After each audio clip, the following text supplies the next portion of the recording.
சில குறிப்பிட்ட சூறாக்களுக்கு பெருமானா ஸல்லல்லாஹு அலைஹி வஸல்லம் அதனுடைய மகத்துவத்தை, அதனுடைய முக்கியத்துவத்தை உம்மத்திற்கு சொல்லித்தர மறக்கவில்லை. அதிலே முக்கியமான சூரா, முதன்மையான சூரா, சூரா பக்ரா. பெருமானா ஸல்லல்லாஹு அலைஹி வஸல்லம் அவர்கள் சொன்னார்கள், திருக்குரானிலேயே மிக நீளமான சூரா. அந்த சூறாவை பற்றி அறிமுகப்படுத்தும் பொழுது சொன்னார்கள், இக்ரஊ சூரத்தல் பக்ரா, நீங்கள் சூரா பக்ரா ஓதுங்கள், வீட்டிலே சூரா பக்ரா ஓதுங்கள்.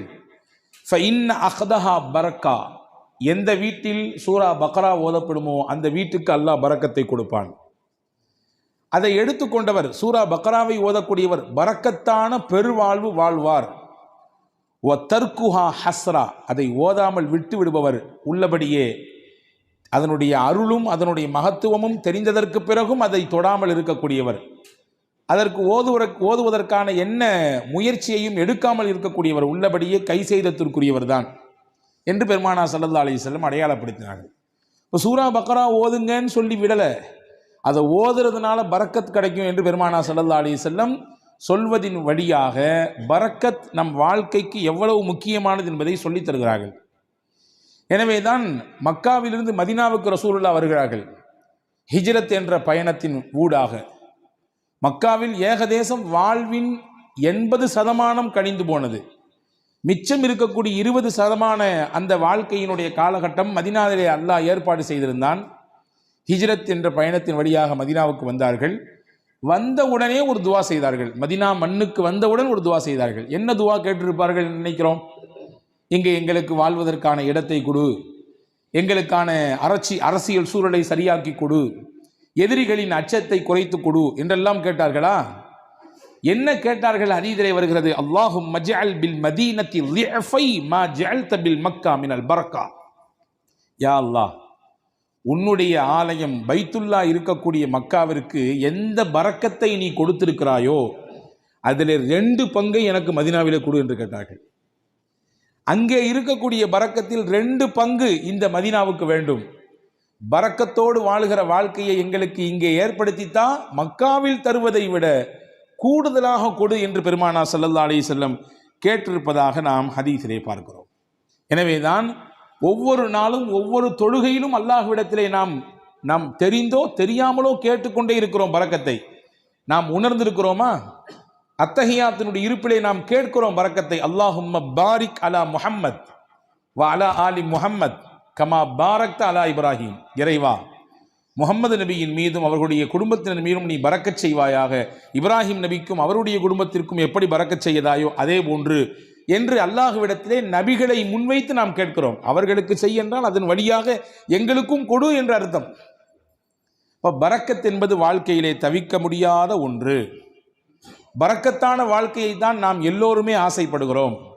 அந்த பரக்கத் நம்முடைய வாழ்க்கையில், நம்முடைய நிம்மதியில், நம்முடைய ஆரோக்கியத்தில், நம்முடைய தொழிலில், நாம் கை வைக்கக்கூடிய காரியங்களில் நிறைவாக கிடைக்கப் பெறும் பட்சத்திலே மன நிறைவான ஒரு வாழ்க்கையை நாம் அனுபவிப்பதாக நாம் உணரலாம். அதை பெறுவதற்கான வழிகள் என்ன என்பதை குறித்துத்தான் நாம் இங்கே பார்க்க போகிறோம் இந்த ஜும்மாவினுடைய உரையின் ஊடாக. அனஸ் இப்னு மாலிக் ரலியல்லாஹு அன்ஹு சஹாபாக்கள் ரொம்ப முக்கியமான சஹாபி. நபிகள் ஸல்லல்லாஹு அலைஹி வஸல்லம் அவர்களோடு சிறு வயதிலேயே அந்த தொடர்பை ஏற்படுத்தி கொண்ட உன்னதமான தோழர்களிலே ஒருவர். ரசூல் ஸல்லல்லாஹு அலைஹி வஸல்லம் மதீனாவுக்குள்ள வரும்பொழுது எல்லாரும் gift கொடுத்தாங்க ரசூலுல்லாஹ்க்கு. இந்த அம்மா அனஸ் ரலியல்லாஹுடைய தாயார், அவங்க பேர் உம்மு சுலைம் ரலியல்லாஹு தஆலா அன்ஹா. அந்த அம்மாட ரசூலுல்லாஹ் கொடுக்கறதுக்குன்னு பெருசா ஒன்றும் இல்லை. 10 வயசு ஃபுல்லாக அனஸ் தான் இருந்தாங்க. அனஸ் ரலியல்லாஹு கையை பிடிச்சி கடகடன்னு எடுத்து கூட்டு போய் பெருமானா ஸல்லல்லாஹு அலைஹி வஸல்லம் கிட்ட ஒப்படைச்சிட்டு சொன்னாங்க, யா ரசூலுல்லாஹ் ஹாதிமுக்க அனஸ், எல்லாரும் gift கொடுக்குறாங்க, என்கிட்ட கொடுக்கறதுக்கு இல்லை, என் புள்ள தான் இருக்காரு, இவரை கொடுத்துட்டேன் உங்களுக்கு. இவரை கொடுத்துட்டோம்னா என்ன பொருள்? இவர்தான் உங்களுக்கான ஊழியர், பணியாளர், நீங்கள் இடும் கட்டளையை செய்யக்கூடியவர். இவரை நீங்கள் வைத்து பயன்படுத்தி கொள்ளுங்கள். உங்களுக்கு பல விதங்களிலே இவர் பயன்பாட்டை கொடுப்பார். உங்களுடைய காரியங்களிலே இவரை வைத்து நீங்கள் வேலை வாங்கி கொள்ளுங்கள் என்று சொல்லிட்டு சொன்னாங்க.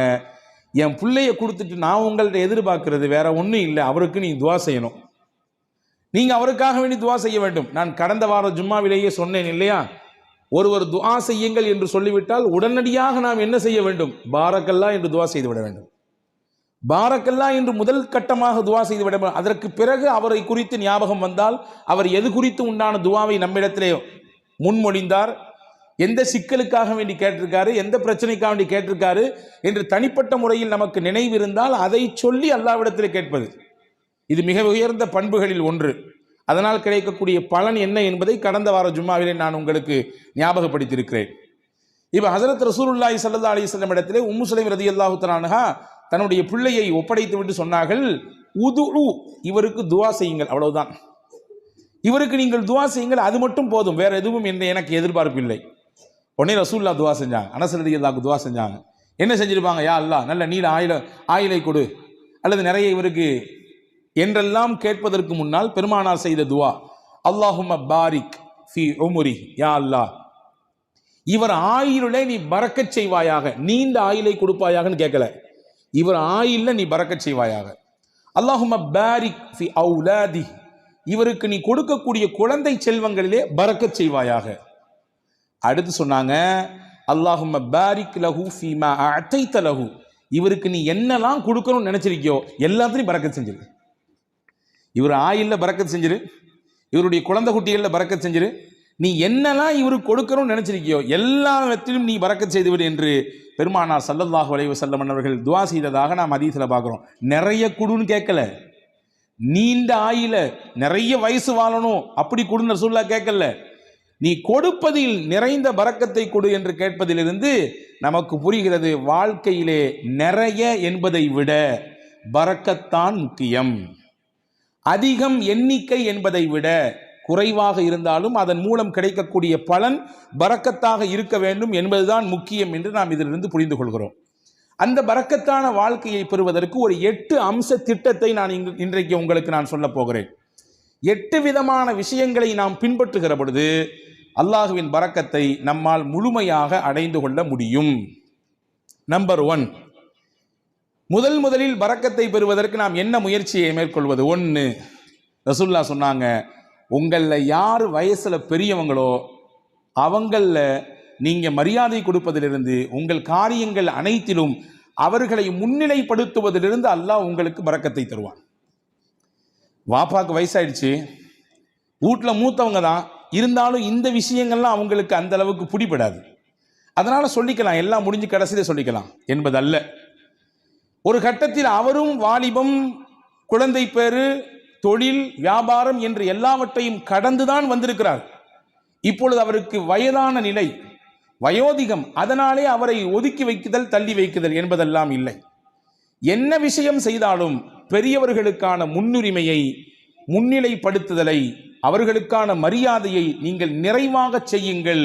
இதன் ஊடாக அல்லாஹ் உங்களுக்கு பரக்கத்தை தருவான். எந்த வீட்டில் பெரியவர்களுக்கு மரியாதை இருக்கிறதோ அந்த வீட்டிலே பரக்கத் இருக்கிறது என்று பொருள்.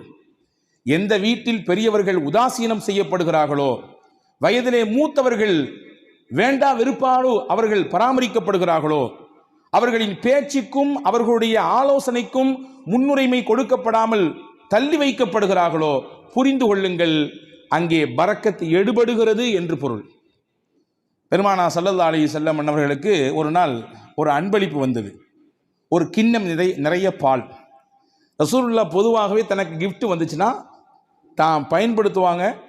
சில நேரங்களில் பக்கத்தில் இருக்கிறவங்களுக்கு கொடுத்து அதை பயன்படுத்த துவங்குவாங்க. அன்னைக்கு பால் வந்திருக்கு. தபரானி ஷரீஃபில் இந்த ஹதீஸ் வருகிறது. ரசூலுல்லாஹ் உட்கார்ந்துருக்காங்க.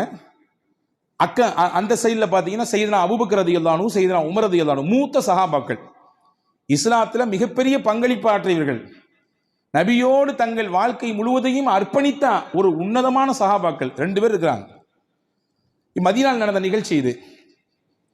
இந்த பால் கிண்ணம் வந்த உடனே ஸல்லல்லாஹு அலைஹி வஸல்லம் இந்த பக்கத்தில் இருந்த சையதுனா அபூ உபைதா ரலியல்லாஹு அன்ஹு என்ற ஒரு சஹாபி, அவங்க கையில் கொடுத்தாங்க. குடிங்க அபூ உபைதான்னு சொன்னாங்க. அபூ உபைதா ரலியல்லாஹு அன்ஹு கையில் பாலை வாங்கிட்டு ரசூலுல்லாஹையும் பார்க்குறாங்க, பக்கத்தில் இருக்கக்கூடிய அபூபக்கர் நாயகத்தையும் பார்க்குறாங்க, உமர் நாயகத்தையும் பார்க்குறாங்க. என்னடா இது, நபிக்கு ரொம்ப நெருக்கமானவங்க 2 பேரும் அங்கே இருக்க, நமக்கு ரசூலுல்லாஹ் கொடுக்குறாங்களே என்பதுதான் அவர்களின் பார்வையின் பொருள். பார்த்துட்டு ரசூலுல்லாஹ்ட்ட சொன்னாங்க, யா ரசூலல்லாஹ் அன்த அவுலா பிஹி மின்னி, இந்த பாலை முதலாக அருந்துவதற்கு என்னை விட நீங்கள் தான் தகுதியானவர்கள்.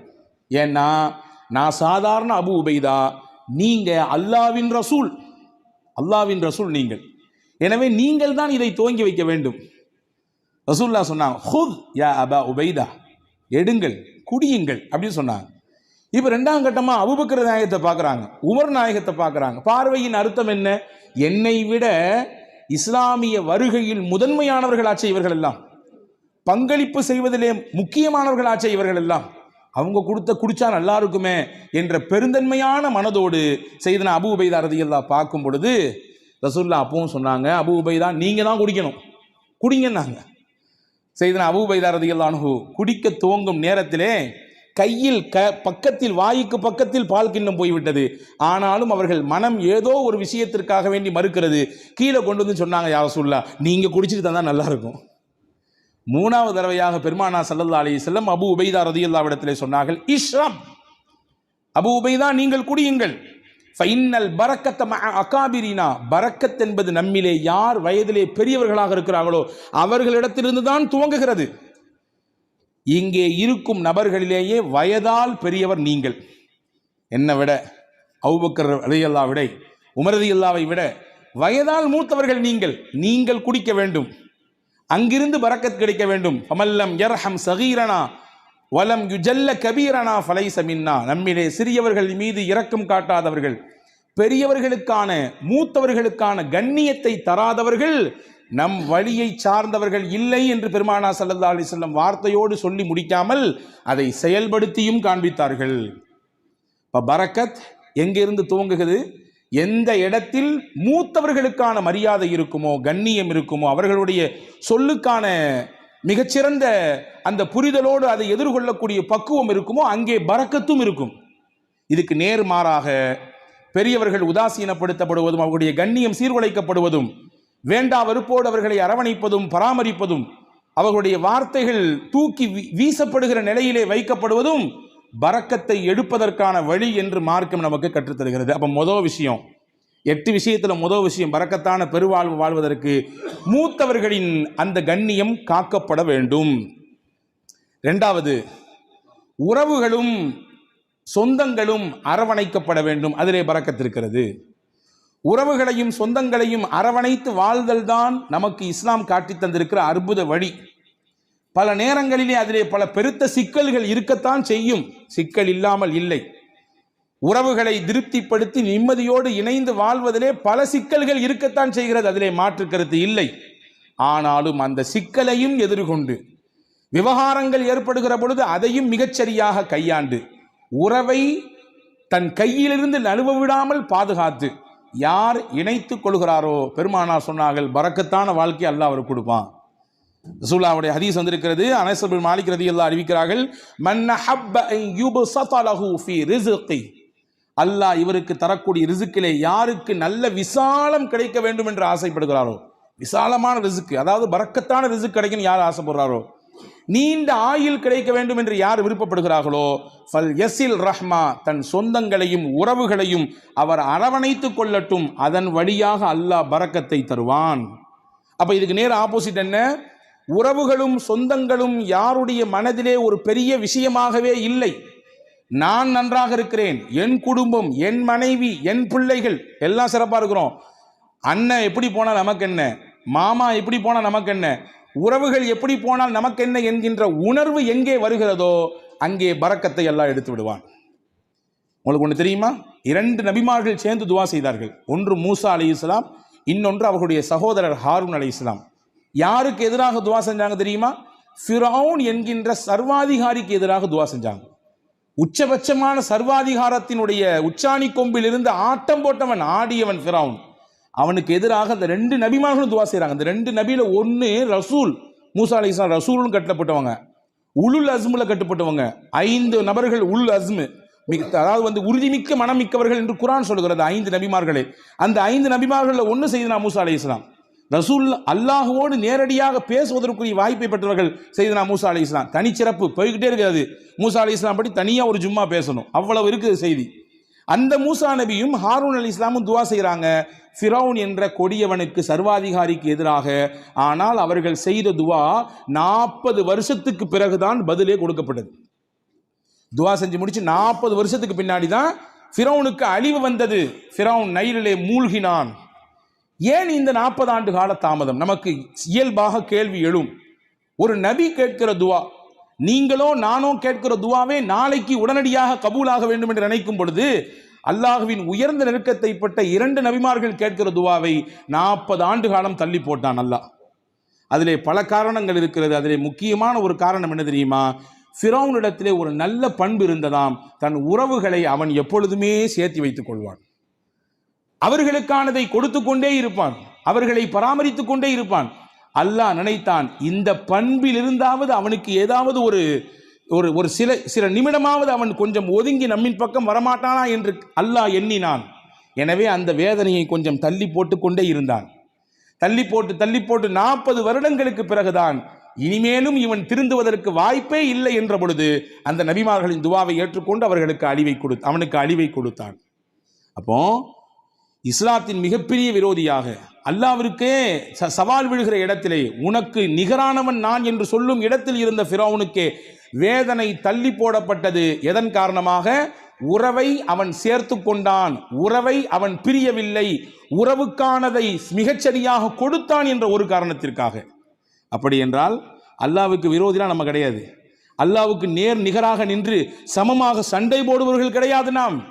அப்ப நம்மிடத்திலே இந்த உறவு பேணுதல் இருக்கும் பட்சத்திலே அல்லாஹ் பரக்கத்தான வாழ்வை அதன் வழியாக கொடுத்து விடுவான் என்பதை நாம் இங்கே கவனத்தில் கொள்ள வேண்டும். இது 2வது விஷயம். 3வது விஷயம் என்ன? யா அல்லாஹ், எனக்கு பரக்கத்தான வாழ்க்கையை கொடு என்று துவா செய்ய வேண்டும். துவா என்பது முக்கியமானது. அதை கொடு, இதை கொடு என்று, அவ்வளவு கொடு, இவ்வளவு கொடு என்பதை விட, யா அல்லாஹ், நீ எதை கொடுத்தாலும் பரக்கத்தாக கொடு. இப்படி கேட்டு பழக வேண்டும். இவ்வளவு அளவு வேண்டும், இவ்வளவு கனம் வேண்டும், இவ்வளவு எண்ணிக்கை வேண்டும் என்றெல்லாம் கேட்பதை விட, இறைவா எனக்கானது நீ முடிவு செய்யப்பட்டதை தான் தருகிறாய், தருவதிலே பரக்கச் செய், பரக்கத்தானதை கொடு என்று கேட்க வேண்டும். அந்த துவாவை நமக்கு பெருமானார் ஸல்லல்லாஹு அலைஹி வஸல்லம் கற்றுத் தருகிறார்கள். அது அற்புதமான வரலாற்று செய்தி ஒன்று இருக்கிறது.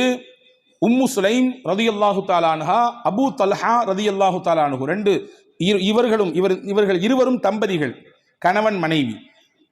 வெளியூருக்கு போன அபூ தல்ஹா வீடு திரும்பும் நேரத்திலே இவருக்கு பிறந்த பிள்ளை இறந்து போனது. நீண்ட பெரிய சம்பவம், சுருக்கமாக சொல்கிறேன். ஆனால் கணவன் வந்தவுடன் இந்த துக்க செய்தியை தன் மனைவி தன் கணவரிடத்திலே சொல்லாமல் அந்த கணவனை திருப்திப்படுத்தினாள். நல்ல உணவு கொடுத்தால், சமைத்து கொடுத்தால், நன்றாக அவருக்கு பரிமாறினாள். இரவிலே அந்த கணவனின் திருப்தியோடு அவரை மிக சந்தோஷப்படுத்தினார் அந்த பெண்மணி. மகிழ்ச்சியாக அவர்களுக்கு அந்த இரவு தாம்பத்தியத்திலே கழிந்தது. அந்த நிலை முடிந்ததற்கு பிறகு அபூ தல்ஹா ரலியல்லாஹு இடத்திலே உம்மு சலமா ரலியல்லாஹு சொன்னாங்க, உங்களிடத்திலே யாராவது ஒருவர் ஒரு அமானிதம் கொடுத்து வைத்தார், கொடுத்தவர் வந்து திரும்பி கேட்டார்னா நீங்க கொடுப்பீங்களா மாட்டீங்களான்னு கேட்டாங்க. அபூ தல்ஹா சொன்னார், எப்படி கொடுக்காம இருக்க முடியும்? கொடுத்தவர் கேட்டால் திருப்பி கொடுக்கத்தானே செய்யணும். அவங்க சொன்னாங்க, அல்லாஹ் நமக்கு பிள்ளையை கொடுத்தான், அவனே எடுத்துக்கிட்டான். என்ன நிலை! இப்படி நான் வந்த உடனே இந்த செய்தியை சொல்லாமல் இப்படி நான் இப்பொழுது நான் அசுத்தமாக இருக்கும் நிலையில் இப்படி சொல்றியே, நாளை கால் நபி இடத்திலே நான் போவேன், இந்த செய்தியை சொல்லுவேன், என்ன ஏதென்று கேட்பேன் என்று ஹஸரத் அபூ தல்ஹா ரலியல்லாஹு அன்ஹு சொன்ன பொழுது மறுநாள் காலை விடிந்தது. நபி இடத்திலே போனார்கள், செய்தியை சொன்னார்கள். ரசூலுல்லாஹ் அங்கே ஒரு அழகான துவாவை செய்தார்கள். நேற்றிரவு நீங்கள் இருவரும் ஒன்று கூடினீர்கள், தாம்பத்திய உறவை வைத்துக் கொண்டீர்கள். அல்லாஹும்ம பாரிக் லஹுமா லகுமா ஃபி காபிரி லைலத்திகுமா. நேற்றிரவு நீங்கள் கூடிய கூடுதலிலே அல்லாஹ் பரக்கத் செய்வானாக, உங்களுக்கு மிகச்சிறந்த பகரத்தை தருவானாக. எந்த பொறுமையோடும் எந்த அல்லாஹ்வின் நம்பிக்கையோடும் உங்கள் மனைவி அப்படியான ஒரு நிலையை மேற்கொண்டார்களோ அதற்கு பகரமாக அல்லாஹ் உங்களுக்கு பரக்கச் செய்வான், சிறந்த சந்ததியை தருவான் என்று துவா செய்தார்கள். வரலாற்றிலே வருகிறது, அங்கே இருந்து பிறந்த பிள்ளை வாழ்வாங்கு வாழ்ந்தார்கள், செழிப்பாக வாழ்ந்தார்கள். கல்வி, பொருளாதாரம், வாழ்க்கையின் மேல்தட்டில் இருக்கும் விதத்திலே, எல்லோரும் பார்த்து போற்றும் விதத்திலே அந்த பிள்ளைகளின் வாழ்க்கை எல்லாம் இருந்தது. இதற்கு மூல முக்கிய காரணம் நாயகத்தினுடைய துவா. துவா செய்யணும், யா அல்லாஹ் நீ கொடுப்பதிலே எங்களுக்கு பரக்கச் செய்வாயாக, என்ன கொடுத்தாலும் பரக்கத்தாக கொடுப்பாயாக என்று துவா செய்ய வேண்டும். இது பரக்கத்தான வாழ்க்கைக்கான 3வது அம்சம். 4வது அம்சம் என்ன? நம்மிடத்தில் எது இருக்கிறதோ அதை பகிர்ந்து கொள்ள வேண்டும். பகிர்தலிலே பரக்கத் இருக்கிறது. தனக்கும் மட்டும்தான், தன் குடும்பத்துக்கு மட்டும்தான் என்கின்ற குறுகிய மனப்பான்மையிலிருந்து வெளியே வர வேண்டும். எது இருந்தாலும் அதை பகிர்கிற அந்த பக்குவம் எந்த நபரிடத்திலே வருகிறதோ அல்லாஹ் தானாக பரக்கத்தை தருவான். ரசூலுல்லாஹி ஸல்லல்லாஹு அலைஹி வஸல்லம் உடைய ஹதீஸ் வந்திருக்கிறது, தஆமுல் வாஹிதி யக்ஃபிஸ் இஸ்னைன் வ தஆமுல் இஸ்னைனி யக்ஃபில் அர்பஅ. 2 நபருக்கான உணவு தான், ஆனால் 3 பேர் வந்துட்டாங்க. ஐயோ 2 பேர் தானே சாப்பாடு இருக்குது, 3வது நபர் வந்துட்டாரே என்று யோசிக்க வேண்டாம், விரிச்சு வைங்க, அவரையும் சேர்த்துங்க. அல்லாஹ்வின் ரசூல் சொன்னாங்க, 2 பேருக்கான உணவாக இருந்தாலும் நீங்கள் பகிர வேண்டும் என்ற சிந்தனைக்கு வந்துவிட்டால் அதை 3க்கும் போதுமானதாக அல்லாஹ் ஆக்கி விடுவான்.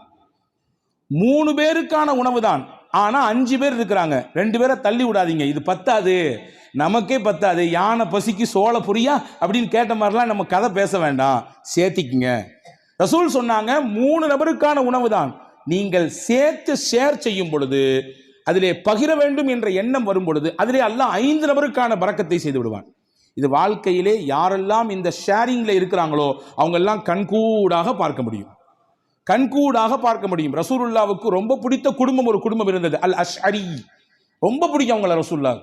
எந்த அளவுக்குன்னா அவங்க என் குடும்பம் ரசூலுல்லாஹ் சொன்னாங்க, என் குடும்பம் அவங்க, என்னிலிருந்தும் அவர்கள், அவர்களிலிருந்தும் நான் என்று சொன்னார்கள். சஹாபாக்கள் ஒன்றும் புரியும், ஏன் இந்த குடும்பத்தை மட்டும் ரசூலுல்லாஹ் ரொம்ப பிடிக்குது? விவரத்தை கேட்டு போனா ரசூலுல்லாஹ் சஹாபாக்கள்கிட்ட சொன்னாங்க, அவங்கள்ட்ட ஒரு சிறந்த பண்பு இருக்குது, தாங்கள்கிட்ட எல்லாரும் ஒரு பயணத்தில் போனானா எல்லாரும் தனித்தனியாக சாப்பாடு கொண்டு வருவாங்க, யாராவது 1-2 பேருடைய சாப்பாடு சீக்கிரமாக தீர்ந்து போயிடும். நீண்ட தூர பயணம் என்பதினாலே அவர்களை அப்படியே கழட்டி விட்டுற மாட்டாங்க, நீங்க கொண்டு வந்து காலியாக போச்சா அப்படித்தான் போச்சு, இப்போ இன்னும் ரொம்ப தூரம் இருக்குது, இன்னும் 500 கிலோமீட்டர் போனோம் அப்படித்தான் என்று விட்டு விட மாட்டார்கள். சாப்பாடு இல்லாதவர்களையும் சேர்த்து ஒரே இடத்தில் உட்கார வைத்து ஒரு பெரிய துணியை எடுத்து கொண்டு வந்த மொத்த சாப்பாடையும் அதிலே கொட்டி கலந்து இருப்பவர்களுக்கெல்லாம் பகிர்ந்து கொடுப்பார்கள். இந்த பகிர்தல் என் பண்பு, என்னுடைய குணம், அது அவங்கள்ட்ட இருக்கிறதுனால அவங்க எங்க குடும்பம் நாங்கள் ரசூல் ஸல்லல்லாஹு அலைஹி வஸல்லம். இப்போ பகிர்தல் இது பரக்கத்திற்கான பெரிய வழி. நம்மிலே எது இருக்கிறதோ அதை பகிர்ந்து கொள்வது, குடிப்பதற்கு இவ்வளவுதான் நீர், அதை பகிர்ந்து கொள்வது, உணவு இவ்வளவுதான் இந்த இடத்திற்கான விஷயம், பகிர்ந்து கொள்வது. எனக்கு மட்டும் வேணும், என் குடும்பத்துக்கு மட்டும் வேணும் என்று முன் தயாரிப்பு செய்து முன்னால் எடுத்து வைப்பதை விட இருப்பதை கொண்டு பகிர்வதனால் அல்லாஹ் பரக்கத்தை தருவான். இது 4வது வழி.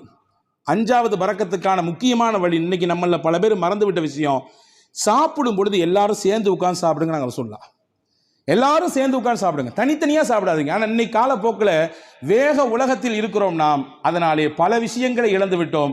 ஆனால் நம் முன்னோர்கள், நம்முடைய தாய் தகப்பன், நம் தாதி எல்லாம் நம்முடைய வீடுகளிலே சேர்ந்து தான் உட்கார்ந்து சாப்பிடுகிற வழக்கத்தை சொல்லி தந்திருக்கிறார்கள். இன்னைக்கு வரையும் சில ஊர்களிலே கலன் சாப்பாடு என்று ஒன்று இருக்கிறது, ஒரே பிளேட்ல உட்கார்ந்து மொத்தமா சாப்பிடுறது, ஒரே பிளேட்ல உட்கார்ந்து 4 பேர் 5 பேர், இதுவெல்லாம் நிகழ்ச்சிகளுக்கு என்பதை தாண்டி சாதாரணமாக இயல்பாக அன்றாட சாப்பாடு அப்படி சாப்பிடுகிற பழக்கம் இன்னைக்கும் சில ஊர்களிலே இருக்கிறது. ஆனா கால ஓட்டத்தில் அதெல்லாம் நம்ம விட்டுட்டோம். ஒரே வீட்டில் இருக்கிறோம், 5 பேர் தான் இருக்கிறோம், 5 பேரும் 5 டயத்துல சாப்பிட்றோம். சஹாபாக்கள் வந்து ரசூலுல்லாஹ்ட்ட ஒரு நாள் சொன்னாங்க, யா ரசூலல்லாஹ் இன்னா நாக்குலு வலா நஷ்பஉ, நிறைய சாப்பிட்றோம், வயிறே நிறைய மாட்டேங்குது, என்ன செய்யறதுன்னு கேட்டாங்க. சஹாபாக்கள் ரசூலுல்லாஹ் கேட்டாங்க, அன்தும் தாக்குலூன ததஃபர்ரகூன், எல்லாருமே தனித்தனியா சாப்பிட்ற மாதிரி தெரியுது, ஆமாவான்னு கேட்டாங்க. எல்லாரும் வீட்டில் சேர்ந்து சாப்பிட்றீங்களா தனித்தனியா சாப்பிட்றீங்களா? இல்லை தனித்தனியா சாப்பிட்றோம். ரசூல் சொன்னாங்க, இஜ்மாஉ அலா துஆமிக்கும் வذ்குரு ஸ்மல்லாஹி அலைஹி யுபாரக லக்கும் ஃபீஹா. 2 விஷயத்தை செய்யுங்க சாப்பிடும் பொழுது, எல்லாரும் சேர்ந்து சாப்பிடுங்க, முடிந்த அளவுக்கு சேர்ந்து சாப்பிடுங்கள். சேர்ந்து சாப்பிடுவதற்கு ஒரு நாளில் ஒரு வக்து தான் முடியும், இந்த நேரத்தில் மட்டும்தான் எங்களால் சேர்ந்து சாப்பிட இயலும், காலை அல்லது இரவு அல்லது மதியம், அந்த ஒரு நேரத்தில் எல்லாரும் சேர்ந்து உட்காருங்கள். குடும்பத்தோடு சேர்ந்து உட்கார்ந்துட்டு சாப்பிட்றதுக்கு முன்னாடி பிஸ்மில்லா என்று சொல்லுங்கள். நீங்க கை தொட்டு கேளுங்க, நானும் என் நெஞ்சத்துல கை தொட்டு கேட்கிறேன். அன்பர்களே, எத்தனை குடும்பத்திலே எல்லாரும் சேர்ந்து உட்கார்ந்து பிஸ்மில்லாஹிர் ரஹ்மானிர் ரஹீம் என்று சத்தம் போட்டு சொல்லி நாம் அந்த சாப்பாட்டிலே கையெடுத்து வைக்கிறோம். மலேசியா போன்ற பெருநகரங்களிலே அல்லாஹ் பரக்கத்தை கொட்டுகிறான், அது தனிப்பட்ட விஷயம். நான் அங்கே இருக்கக்கூடிய ஒரு சிறப்பு அம்சத்தை சொல்லுகிறேன். சாப்பிடும் பொழுது குடும்பத்தில் உட்கார்ந்து விட்டால் உடனடியாக யாரும் உணவிலே கை வைக்க மாட்டார்கள், எல்லாரும் உட்காரணும். உட்கார்ந்த உடனே அந்த வீட்டில் இருக்கக்கூடிய பெரியவர் சொல்லுவார், பிஸ்மில்லாஹிர் ரஹ்மானிர் ரஹீம் ஆரம்பிங்கம்பாரு, அதுக்கு பின்னால் தான் சாப்பிடவே துவங்குவார்கள். எனக்கு என்னவோ தெரியவில்லை, அந்த வார்த்தையை அவர்கள் முழுவதுமாக பின்பற்றுவதானோ என்னவோ அல்லாஹ் பரக்கத்தை கொட்டென்று கொட்டுகிறார், பல ரூமுகள்ல தர்றான். எனவே உணவின் சமயத்திலே நாம் சேர்ந்து சாப்பிடுவது பரக்கத்திற்கான முக்கியமான வழி. இது 5வது விஷயம். 6வது விஷயம் என்ன? ரசூலுல்லாஹ் சொன்னாங்க, உங்க வீட்டுக்குள்ள போகும்போது சலாம் சொல்லிட்டு போங்க, சலாம் சொல்லிட்டு வெளியே வாங்க, இது பரக்கத்தை உங்க வீட்டுக்கு தரும் நாங்க ரசூலுல்லாஹ். ஹஸரத் ரசூலுல்லாஹ் சொன்னாங்க, 3 விஷயம் அல்லாஹ்வுடைய பொறுப்பு, அல்லாஹ்வுடைய கண்ட்ரோல்ல வந்துருது. அதிலே ஒன்று மன் தஹல பைத்தஹு வஸல்லம ஃபஹுவ லாமினுன் அலல்லாஹ், யார் வீட்டுக்கு நுழையும் பொழுது சலாம் சொல்லிட்டு போறாரோ அவர் அல்லாஹ்வுடைய கஸ்டடியில் வந்துடுறாரு, அல்லாஹ்வுடைய நேரடி பார்வையில் வந்துடுறாரு, அவருக்கானதை அல்லாஹ் கொடுத்து விடுவான். ஹதீஸ்ல இப்படி ஒரு வார்த்தை வருது, இன் ஆஷ ருஸிக வ குஃபிய, அவர் வாழ்ந்தால் மனநிறைவான வாழ்க்கையை வாழ்வார். வ இன் மாத்த அதுஹலகுல் ஜன்னா, இதை அப்படி கண்டினியூவா ஃபாலோ பண்ணாருன்னு சொன்னா 3 விஷயம் சொன்னாங்க. அந்த 3ல ஒன்று தான் நான் சொல்லியிருக்கேன், 2 தேவைப்படுறவங்க தனியாக வந்து கேளுங்க. அந்த 3ல் 3 விஷயத்தை யார் பின்பற்றுகிறாரோ வாழ்ந்தால் போதுமான வாழ்க்கையை அல்லாஹ் அவருக்கு தருவான். 2வது, அவர் மௌத்தாகி விட்டால் அல்லாஹ் நேரடியாக சொர்க்கத்தை கொடுப்பான். அதுல ஒன்று தான் வீட்டுக்கு போகும்போது சலாம் சொல்லிட்டு போறது. உங்க வீட்டுக்கு அல்லாஹ் பரக்கத்தை தருவான், பரக்கத்தான வாழ்க்கையை உங்களால் வாழ முடியும் என்பதை ரசூலுல்லாஹ் சொன்னார்கள். இது 6வது விஷயம். 7வது விஷயம் என்ன, அல்லாஹ் எதை நமக்கு அளந்திருக்கிறானோ அல்ஹம்துலில்லாஹ், போதும் என்ற மனமே பொன் செய்யும் மருந்து நான் தமிழ்ல இல்லையா, இன்னைக்கு அதுதான் நம்மள்ட்ட இல்லை. இருக்கு, வேணும் வேணும் வேணும். எப்போ வரை வேணும்? மௌத்தை சந்திக்கிற வரையும், இஸ்ராயில பார்க்கிற வரையும் வேணும், அந்த நிமிஷம் வரையும் வேணும். அன்பர்களே, எது கிடைக்கிறதோ அது குறைவோ அதிகமோ அல்ஹம்துலில்லாஹ் என்று சொல்ல பழக வேண்டும். அப்படியான பழக்கம் இருக்கிறது. நீங்கள் சொல்லும் வார்த்தை அது அல்லாஹ்விற்கு பிடித்து போனால் அல்லாஹ் அதிலே பரக்கத் செய்து விடுவான். எப்படிங்க இருக்கிறீங்க, நீ யார்ட்டையா கேளுங்க, என்னத்தை போகுது, மூட்டி வலி, முதுகு வலி, அங்கிட்டு வலி, இங்கிட்டு வலி, மருத்துவ செலவு, அப்படி இப்படி ஒரு பெரிய லிஸ்ட். நல்லா இருக்கிறன்றதுக்கு நிறைய பாயிண்ட்ஸ் இருக்கும், அதை நம்மள பல பேர் சொல்றதே இல்லை. ஆனா அல்லாஹ் அல்லாஹ்வின் ரசூல் சொன்னாங்க, உங்களுக்கு அல்லாஹ் என்ன கொடுத்திருக்கானோ அதுல எது நலவு இருக்கிறதோ அதை நீங்கள் சொல்லி பழகுங்கள், அல்ஹம்துலில்லாஹ் என்று சொல்லுங்கள், அல்லாஹ் பரக்கத்தை தருவான். அப்போ போதும் என்கின்ற மனம் இது பரக்கத்தை பெற்று தருவதற்கான 7வது வழி. 8வது முக்கியமான வழி, பயபக்தி மிக்க வாழ்க்கையை நாம் வாழ்வதற்கு பழகி கொள்ள வேண்டும்.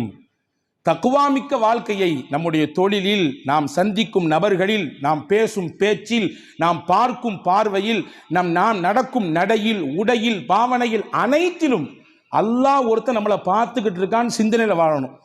அந்த சிந்தனை நம்மள பல பேருக்கு பல சமயங்களில் போறதுனால தான் பாவத்தில் போய் விழுந்துடுறோம். ரசூல் சொன்னாங்க, யாருக்கு இந்த தக்குவாமிக்க வாழ்க்கையை வாழ வேண்டும் என்ற பிரியம் வந்து விடுகிறதோ, பரக்காத்தின் மின சமாய் வல்லர், வான பூமியில் என்ன பரக்கத்து இருக்கோ எல்லாத்தையும் அல்லாஹ் கொண்டு வந்து கொட்டிடுவான்.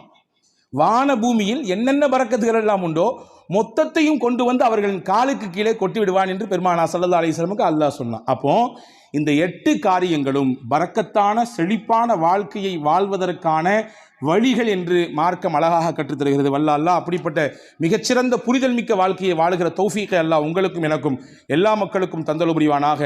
அல்லாஹ் எதை நமக்கு தருகிறானோ அதில் நிறைந்த பரக்கத்தையும் அருளையும் தருவானாக. என்னென்ன நெருக்கடிகள் எல்லாம் நம் வாழ்க்கையிலே நமக்கு உண்டோ அத்துணை நெருக்கடிகளையும் அல்லாஹ் நீக்கி தருவானாக. நம்முடைய வாழ்வை அல்லாஹ் வசந்தமாக ஆக்கி தருவானாக. இருக்கக்கூடிய கஷ்டங்களை எதிர்கொள்ளக்கூடிய ஆற்றலை தந்து அதை மிக சீக்கிரமாக நம்மிடத்திலிருந்து வெளியாக்குவானாக என்ற உயர்ந்த துவாவோடு விடைபெறுகிறேன். வாஹிர் தாவானா அல்ஹம்துலில்லாஹி ரப்பில் ஆலமீன். அஸ்ஸலாமு அலைக்கும் வரஹ்மத்துல்லாஹி வபரகாத்துஹு.